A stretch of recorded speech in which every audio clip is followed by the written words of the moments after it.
Hear the sweet sounds of the Temple Guard drill. It's a beautiful labyrinth. For the second year in a row. Yeah, clap for yourself.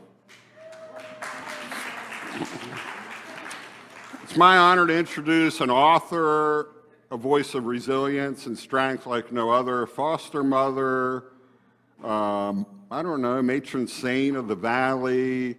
I could go on and on and on. Ladies and gentlemen, Sandra Stockton.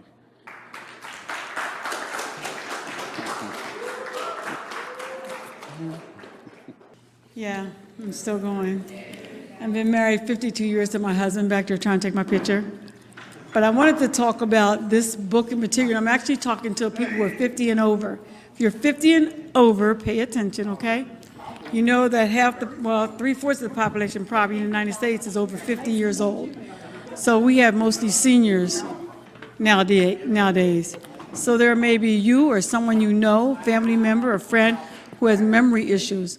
My daughter and I did this book, Runaway Train, and Runaway Train means that your brain is running away, but the conductor is on board.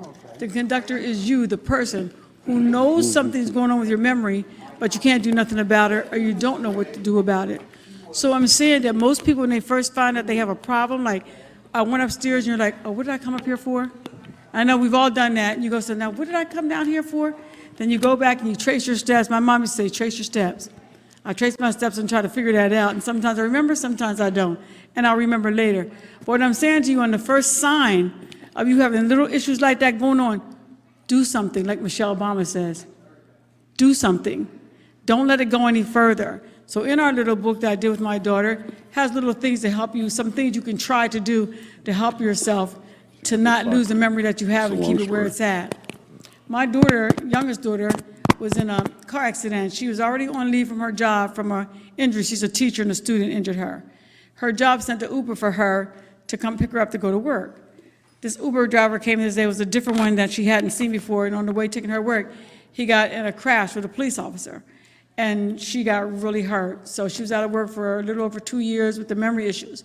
And she used to look at me and talk to me, and I would think, she's talking to me, but her eyes looking at me. And I'll say, are you looking at me? She said, and she'd start to cry, and I'd start thinking, this is really serious, this brain stuff. So when she got way, way better, we decided to do this book for people who have memory loss from injuries or from Alzheimer's, dementia. You know, it may not be you, it might be your mother, it might be your sister or your brother. So in this book, it costs $10 for a paperback, $20 for hard. It's a little tool that tells you what you can do to stop it where it's at. So it's on you. If you have memory issues starting, do something. Thanks.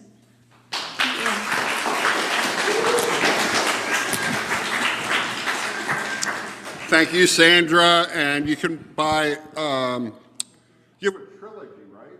Is it a trilogy? On Cador Street in the city of York, where we are. And it's really, to me, it's a story of moral courage, resilience, and perseverance. And it's inspirational. So check out Sandra's books. Talk to a living legend. Right out here, 5 yards away. You can even go out that door if you want. Well, yeah, I don't know. Well, Cador Street, where she lived, sadly no longer exists. And that's part of the context of the book, which you'll love. You'll love her books.